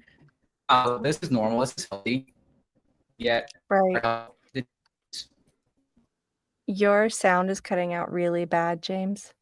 Yeah, very bad. Like frozen bad. Yeah, like I'm like telepathically picking up what you're saying, but I don't think everybody else is. Yeah, she's able to teleport people too. So surprise for those that just jumped in here. That's right. That's right. We are here. See, we're really in front of like with each other. Are we gonna Not bring one of back those the Vine holograms. day? Are we gonna bring back the Vine days when everybody used to pretend to teleport? Oh yeah, I forgot about that. Man, Ev, you're really pushing our age out there, aren't you? I mean, I'm guilty of doing it. Like you jump up and then you show your feet, and then all of a sudden you're in a different set of grass. But only grass. We can't teleport anywhere else. Oh, Just on the grass. We got to ground well, ourselves. I've done it like, on a from hardwood floor to grass before. I've also done it, from a different building, like 6 miles down. Because I'll record for like a second and then I'll re-record another second down the street. Vine was just crazy back then. Yeah, Vine was something. And you guys have already seen all my old I almost said dubstep. It wasn't. Oh, it. yeah. Dub smash. Yeah. Dub smash, yeah.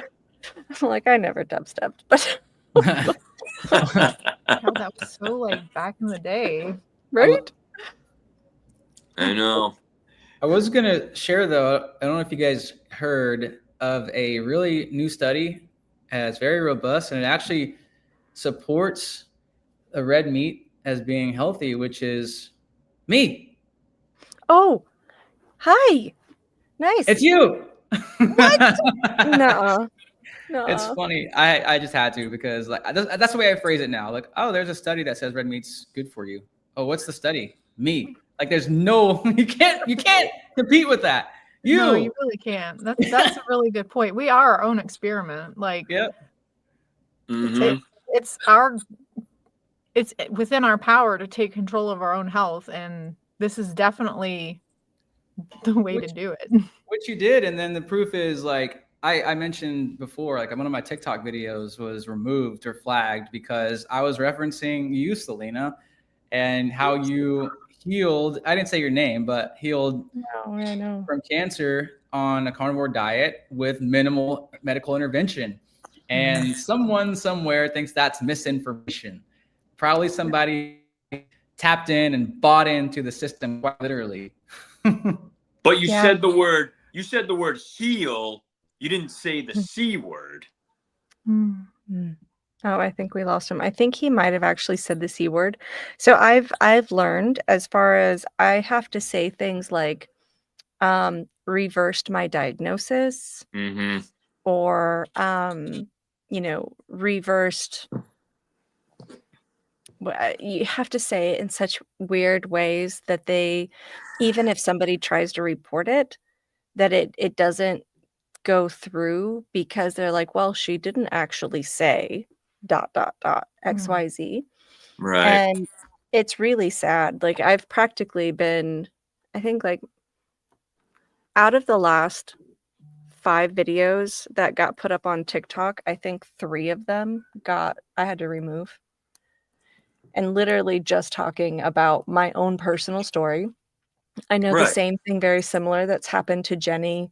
And they're telling us that we're giving misinformation, and that it's like, well, how is it misinformation when it's our own story? Like, it's our life. It's not even. But yeah, it's crazy. That's because you did it outside of medical. That's why. Yeah. Exactly. Yeah. It's insane. And it's insane. It's insane to me that humans globally believe in this system. Like, it couldn't have happened. It really just couldn't have happened without the medical system being involved. We've defaulted to that being the way of health, but it's really not. If your story, I've said it before, but stories like yours, people would think that cancer is the big bad wolf. But when we learn that it's mostly due to fermentation from the foods we eat, it's a metabolic disease, like most of the modern diseases, you realize, oh, okay, I can do simple adjustments in my lifestyle and actually heal and begin to thrive. Because as we know, our bodies are very detail oriented and our bodies want to heal. Our bodies don't want to produce disease. It didn't just happen to us. We got there. And nothing happens on accident. Right. But somehow they just think, oh my God, I have cancer. I don't know how it got there. I have this disease. I don't know how it got there. I eat healthy. I take care of myself. What happened? Yeah. That just goes back to the whole, it's a business. Medical industry is a business, and they're not there to heal you.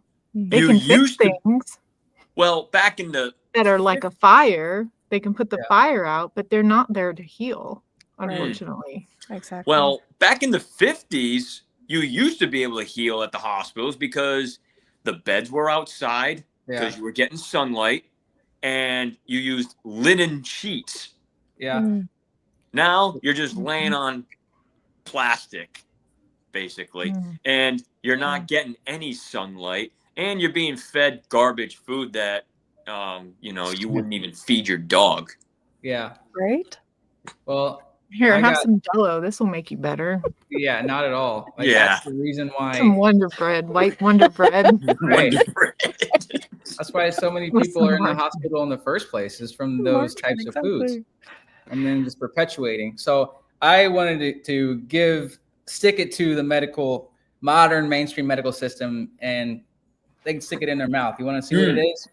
Yes. This right here. What? You gonna eat it raw? On camera? Live? I should. Yeah. Mainstream medical system. Where's should Jonathan? Eat this. Yeah. Right? Oh, man. Oh my gosh. That looks delicious. My mouth is watering. Let's get the fatty side. Baby. Let's go. Right? We all get James's catchphrase in our head. Can we sell t-shirts? Yes. There you go. I know. How many times did I say that to you, James, while we were at Hack Your Health? Yeah. Gotta let them know. You gotta let them know. That's I know I always say it, but that's the main purpose, is like, you say low carb, no carb diet. That just sounds whatever. I can do that. Raw baby. We need Jonathan on here too. Yeah. Oof. But going back to Joe's conversation about the medical industry and talking about doctors and health, I would argue that the biggest scam artists in the medical industry are psychiatrists. To be fully honest with you, because let's be honest, right? You're going to see someone to talk to about your problems, but the problem is you're seeing them like once a week, maybe once every other week, and you're a person that's seen someone for like 3, 4, 5, 6, some people 10 years, and you're telling me your problems still aren't solved. Yeah. And on top of that, they keep pushing the same thing like other doctors do. They'll keep giving you the medication. Oh, you feel this type of way now? Okay, let's switch over to this medication. Right. Or, oh, this symptom came back. Okay, let's put you into that medication. Yeah. I was in that boat. I was in it, and I'll speak to it quickly, which is, it was flipping medications, and also I took control of my health before I became carnivore. But this is me starting to understand. I don't feel normal taking this medication. So then I flipped on another one. I also don't feel normal on this medication. So I stopped taking it. When I went into the doctor for my scheduled visit and do the urine test early on, the doctor approached me and said, "I didn't see the medication in your urine. You stopped taking it?" I said, "Yes." I didn't feel good taking it. Okay, do you want me to prescribe you any more? No, I don't. I'm okay. Like, I need to overcome this depression or this anxiety. on my own. And I know something that's growing rapidly is metabolic psychiatry. And people and doctors in mainstream, more or less, knowing or learning that metabolic health has influence on our mental health. And I think that's amazing, because that's really where healing comes from. Is Kristina, you just missed it. You want to join the party and eat some raw red fatty meat? Oh, I love it. This is the actual healing and health for life right here. It's not in a pill. Brain This food. is it. It's very simple. Oh, I'm so jealous. That's the best. I know, I'm kind of jealous too. And I had like 3 pounds of meat before I got here. Not really, maybe 2 brisket burgers. Oh, I believe my freezer is still overfilled. Last time I talked to Christine. Are we still bungee cording it? Oh gosh. Not at the moment, but it will be soon. I know my freezer is not stocked up right now. I need to. It should be restocked soon. I'm getting another half a cow. So Oh, there I you go. swear, I got like a fourth of a cow and I went through it like that. I believe it. Yeah. It's so Yeah. easy to eat a lot of it. It's like Yeah. one day I can only have like just a quarter of a pound of whatever. And then the next day you're like, gosh, I just ate a pound and I can eat more. That's how I am anyway. It's crazy. I go through those phases too. Kristina. Oh, excuse me, Ev, my bad. Go ahead. No. Go ahead. Yeah, cut him off. Kristina, I say this in all positivity, but like we were eating our meal at Dr. Field's dinner at Hack Your Health, and you can put it I know down. what you're gonna say. Yes, I can. Oh I my can- gosh, you can put it down. Yeah, I eat a ton. Like I'll eat like a couple pounds a day, which is some people don't eat as much, but That reminded me of something, Christina. Because you ate so much meat, you got into James Coppola's radar at one point a long time ago. He was walking outside. He was responding to one of your reels after you were eating like 2.5 pounds of meat off the cardboard. And his complaint was like, yeah, but you're also 23 years old. Oh, I think I remember that. I remember that. Because her being 23 years old is the capacity at which she can eat? Like what? Yeah. What? Because it's so extreme that people don't know how to respond or react. Right. Well, because people are so used to the fact that like, oh, it's because you're so young, you can put all that food away, this and that. I'm like, it's typical rhetoric. Excuses only have a short timeline. Their excuses can only last for so long. And I love the mainstream, I call it mainstream now, or at least midstream carnivores picking up pace quickly.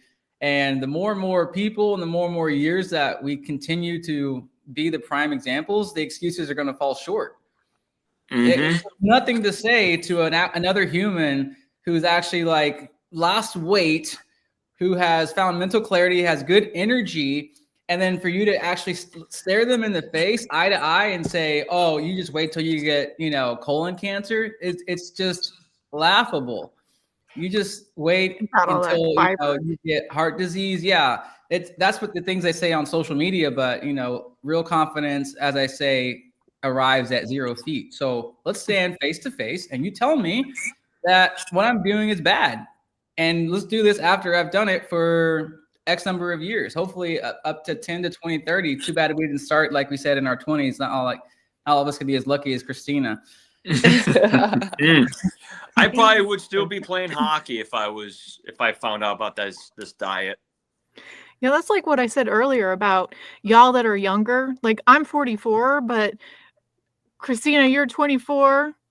James, I forgot how old you said you were. You don't have to say it unless you want to. Yeah, I'm up there, 38. I'll tell him. Okay, so well, I'll use Christina as the example. Like, you're 20 years younger, right? So I'm still in my healing process here. I've got 20 years of continuously, we'll just say, throwing garbage into my body, not knowing better. So you're on the other side of this. Like, you are able to start early and heal yourself first or sooner before getting into like A lot of the weeds. crap. I'm just gonna say the weeds of stuff. Yeah. So But I think it's great. Sorry. Speaking of that, knowing that you've talking to Kristina, because I'm blocking you guys out. You guys can't see that, but I'm blocking out.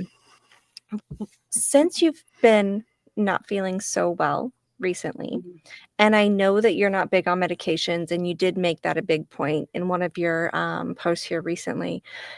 Walk through kind of like what you're doing, what your protocol is, or what you kind of do when you get sick. What is it that you do? I know what I do. I know what I do for my kids, but what do you do when you're not feeling so grand? So it looks different, I would say, because I don't get sick very often, but I don't know. I have like a weird belief system, which I don't know. I would like to hear what your guys' view on it. But like I believe like getting sick and sometimes is like I don't know. I feel like I'm like detoxing like a lot of like old like I feel like I go through seasons where I'm like still like getting rid of like stuff from my body that like from like old medications and stuff. I don't know. I just have like a weird like thing that I think of, but I don't know. When I get sick, it's just like I keep everything the same. I'll drink like warm water with I do a lot of like minerals and stuff or like salt in my water, so that helps. But just, trying to relax and stay under the radar as much as I can. But I'm the type of person where I'm like I need to be doing things 24/7. I feel like a lot of carnivores feel like that. Like they just have like so much energy. They just want to keep go, go, go all the time. But yeah, I don't know if that made sense, but We're always on the go. yeah. It is. Yeah, that makes sense. I think it's good to take a step back, and if you know you're not feeling great, like listen to your body and relax, feed yourself so your immune system can heal. But I agree with what you said about like going through a cycle. Your body's detoxing. You can put years and years of crap in your system. It's going to take years and years for it to come out. Yeah, that's what I feel like. I don't know if it's just like you catch a cold from someone, but I feel like it's more like a detox where like my body goes through like these detox periods where I just like getting rid of stuff. But because like I said, I don't do anything pretty much different. I eat the same foods, drink mineral water, salt my food, and that's pretty much it. Well, the thing is, just because you're sick, it doesn't necessarily mean it's a bad thing. Because, like you said, body's probably going through a detox period. It happens. Yeah. I was telling my husband earlier today that, and I don't want to jinx myself, but I have not been sick this year in 2026. And something that's interesting, I'm not immune to getting sick. Let me just be out there forward facing about that. It can happen. Yeah. But I have felt symptoms of a cold coming on, and then they'll just wean off by the end of the day. And that's been really interesting. I don't know if you all have other similar experiences with Once these in a blue moon. I haven't been sick in about a year, so knock on wood too. Yeah. And obviously, I think it goes without saying, like, I don't have a flu shot. Of course, yeah. Or other You're not vaccinated? What did you say? Wait, was that the bumper sticker from yesterday? I didn't see it. Yes. So vaccinated? Get vaccinated. And Yeah, then it said, I laughed so get hard the when you facts, showed us lose the that. fear. Oh God. It's crazy. You knew you were gonna create a circus when you posted that video in the chat. I didn't get to see it because I was driving, but I didn't get to see it. So we won't talk about the fact. But now I know you were driving to Selena's place. It's a stoplight. I had to go. Yeah. I responded to a reel of a guy that held up like a blood clot. It was like 2 feet long because they were filtering somebody's blood because the person got vaccinated twice. And then I responded with like, you freaking morons. wanted me to take a chance on getting that. I'm like, yeah, because it was a time when people were really vicious. Like, you're not taking a vaccine? No. What? Oh, you got to get the vaccine. Otherwise, I'm not talking to you ever again. I'm like, okay.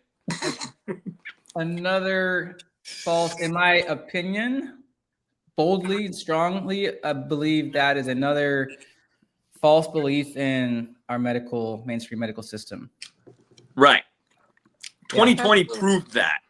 Yeah. Well, I mean, there's a study that came out just very, very recently, and I think somebody did a reel on it where if you get the flu vaccine, you are actually 23% more likely to get the flu than somebody who doesn't.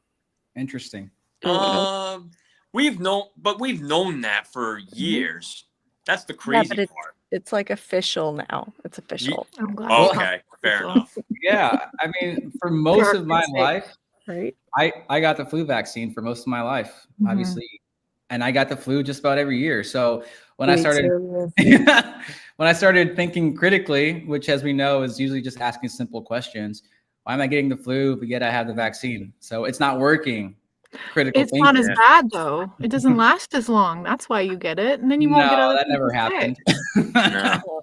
That never happened. Makes sense, right? I haven't had a vaccine since I was like, let me think, maybe 12 or 13 years old, I think. I think, because my mother was starting to become like really against vaccines at that moment. So thank God for that one. I used to think the I'll call them the moms on social media, because there's mostly moms that I saw. This is around before 2020 and 2021. So this is, I would say 2019, 2018.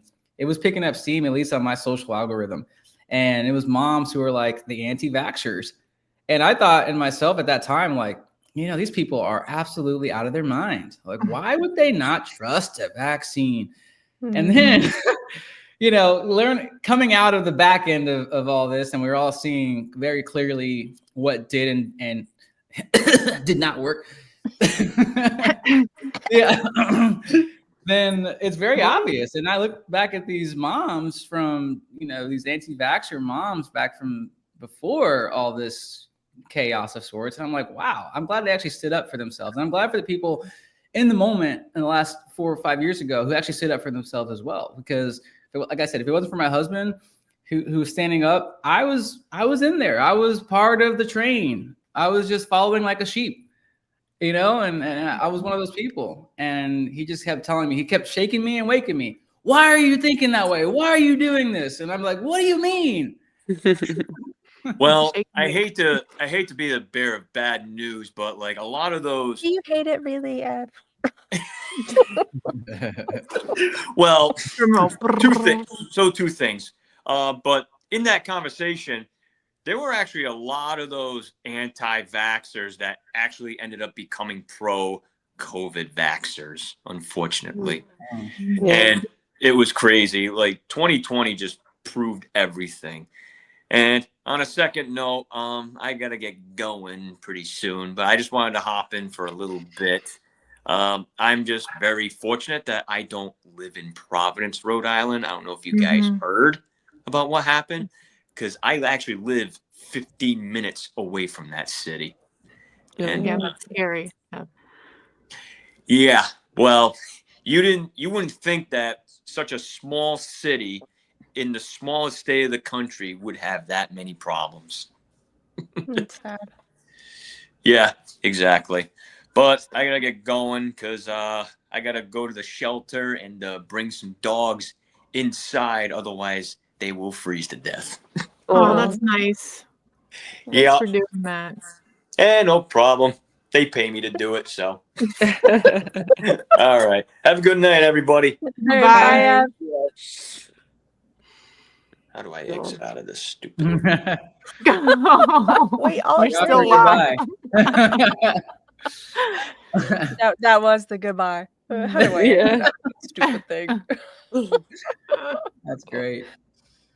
We'll just watch them go and handle the dogs inside.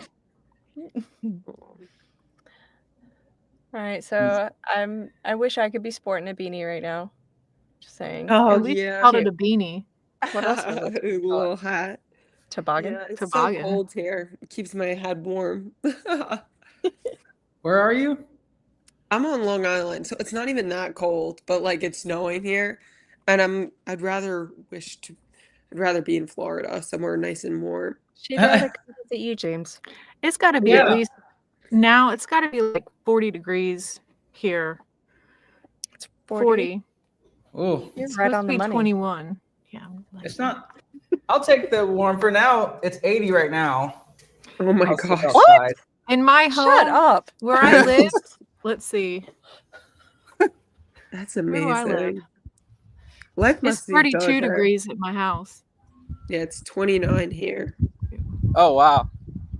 Yeah, and Philip said in the comments, he's like, yeah, it's like, I don't know, 60, 65, 68 degrees, something like that. And I'm like, Oh, look at Oh, all yeah. those clouds behind right? you. and palm trees. Are there any streaks in here? Do you see any streaks? Oh, yeah. Yeah. Oh, yeah. The They're like new clouds. faded. Yeah. Right. I'm out in the backyard. It's where I like to. Oh, that's so nice. This Grounding. is the place. What? We have Okay, we're seen going to your behind the house. scenes. Yeah, that's it's a lot beautiful. more blurred on the camera. And here's Kona. Hi, He's- Kona. He wants to play. Aw. Hey. Oh, that's so nice. Right? Quite a contrast from yours, Like we're all in Christina. sweatshirts and cold. I know. James is just over here. He's like, I got Damn. 80-degree weather and sunshine with palm trees. That sounds nice. I know. I want to be a snowbird. That's my next goal in life, to get a house in Florida so I could just boop, boop, boop. Heck yeah. Go back and forth. Right? Sounds like that's That's what the Joe dream. does, apparently. Yeah, that's Yeah. that'll be the goal Yeah. One day. one day. Day. So, Do- no, you Oh, go I was ahead. gonna ask, do you guys have like a lot of people on the same diet, like around you or like in your family or anything? No? Or Um, significant others? Like, do you have people who are like So- willing to try the diet or something? So my husband's carnivore with me. That's Our amazing. youngest is carnivore, although we do let him from time to time eat things that are not carnivore. And my oldest son, he sadly is not, but he's willing to try it from time to time. Like he'll do it for a little bit, but he just turned 18, so he's kind of like, you know, Yeah. I wasn't carnivore when I was raising him, and he was already like 16, 17. He was 17? 16? He was 16. Yeah, when that's I hard to started. change, you know, Yeah, if they're so- not used to that lifestyle. So I got lucky. My mother's husband is carnivore. So Oh, wow. that's a new one. So I'm excited about that. That's super exciting.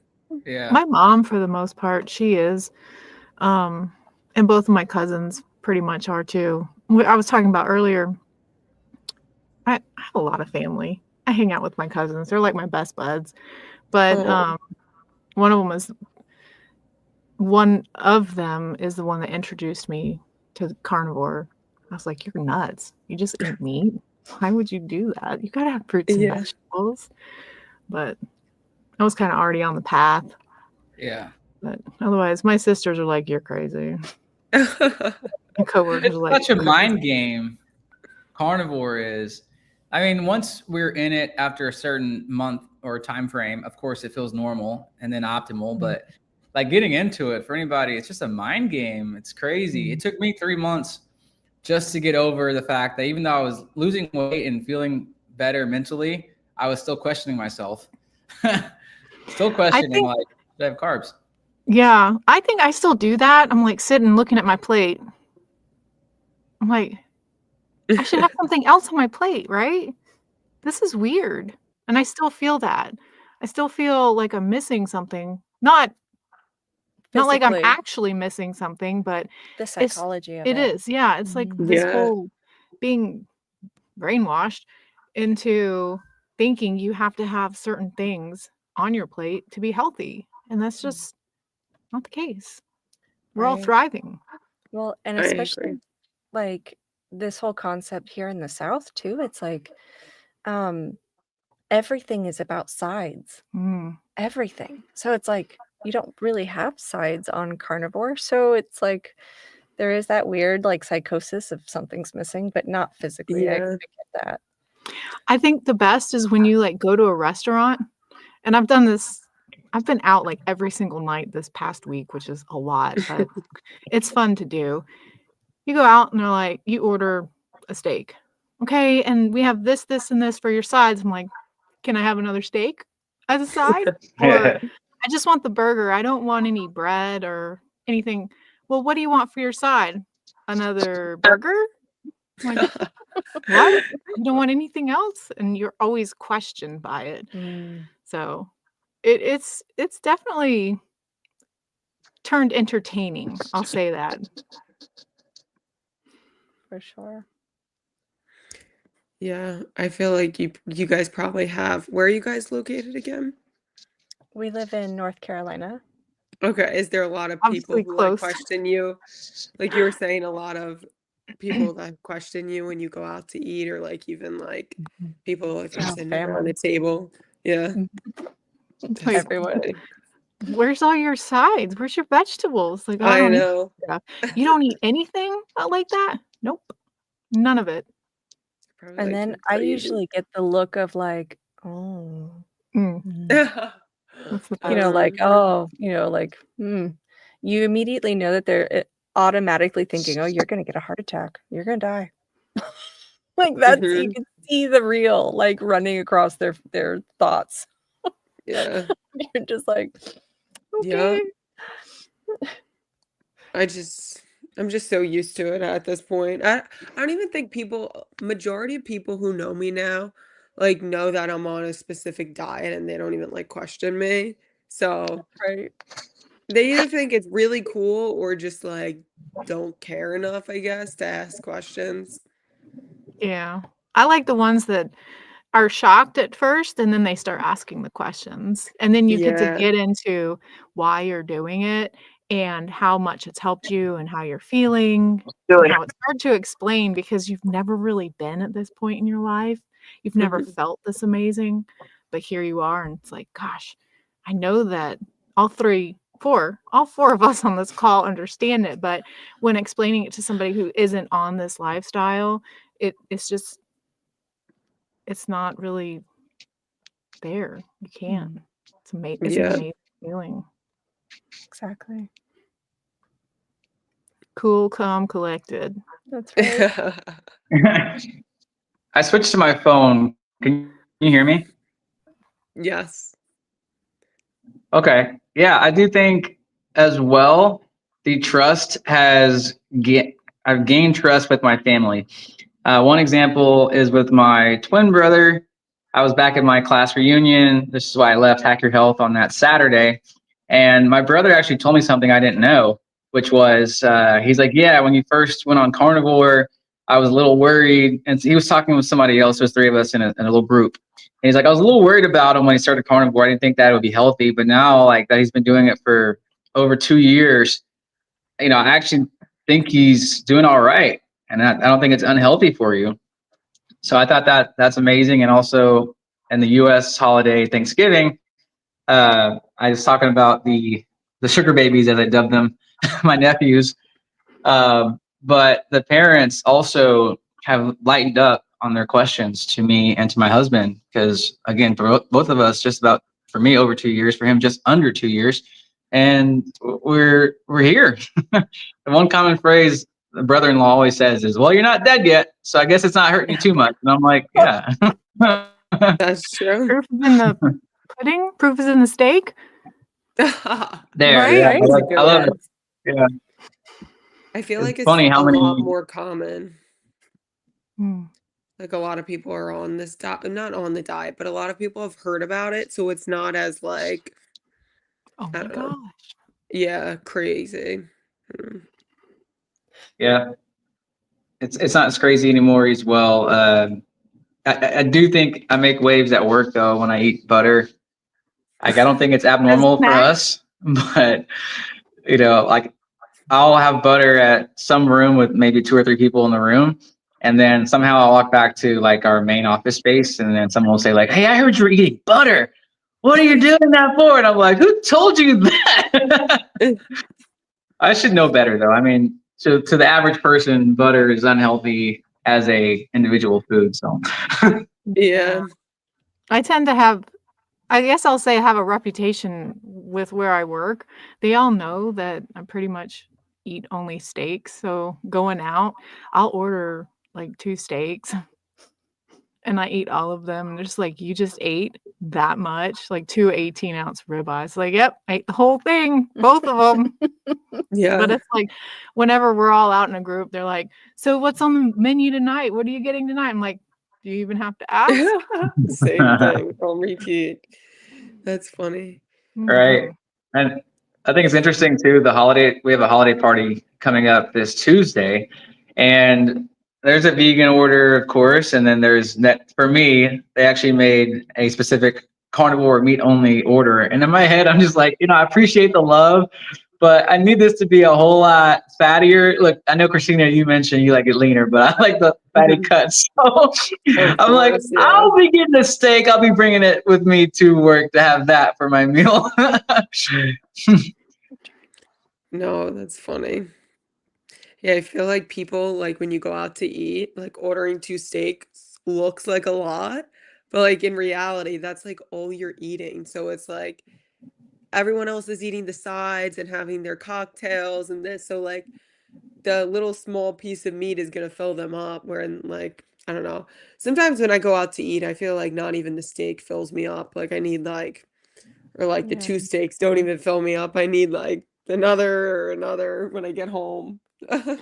That's how I feel too. And when you do go out, you're watching everybody else eat all the sides and they're drinking, and then you're just sitting there waiting patiently for your steaks Yeah. to show up, and then you eat it all, and just like they're all done eating, but you're like, "I think I need another one." Where they're like, "I'm so stuffed, I Yeah. can't eat anymore." Like it's a bottomless pit over here. Keep going. Yeah. That's a classic move. The so stuffed feeling. I haven't had that extreme like stuffed and bloated feeling, and it feels great not to have it. But like to just Yeah. feel satiated and satisfied, and it's like, wow, Yes. this is. I didn't know life could be so good. It's completely different. Yeah. Mm-hmm. This person has butter in their pocket, by the way. Is it melted? I'm like, is that the best place to keep that? Yeah. That's funny. Well, guys, I am probably going to have to close this down as we've been on for 2 hours. Oh. Yeah, So- no worries. So it's definitely time. I know I have a little one in there that's probably Mommy. yeah, going a bit crazy. But I am so glad to get to talk to all of you, to get to see your face again, Kristina, as always. Yes. Hopefully you'll be on soon again. Yes, I would love that. Especially when you're feeling better and we can get more into it. Mm-hmm. Yes, And James, of course. as always, love you. Yeah, I love you back. Just so you know. Just Thanks so you for know. having us. Of course. All right, we are going to shut it down. And for everybody who's watching, until next time. Bye. Bye.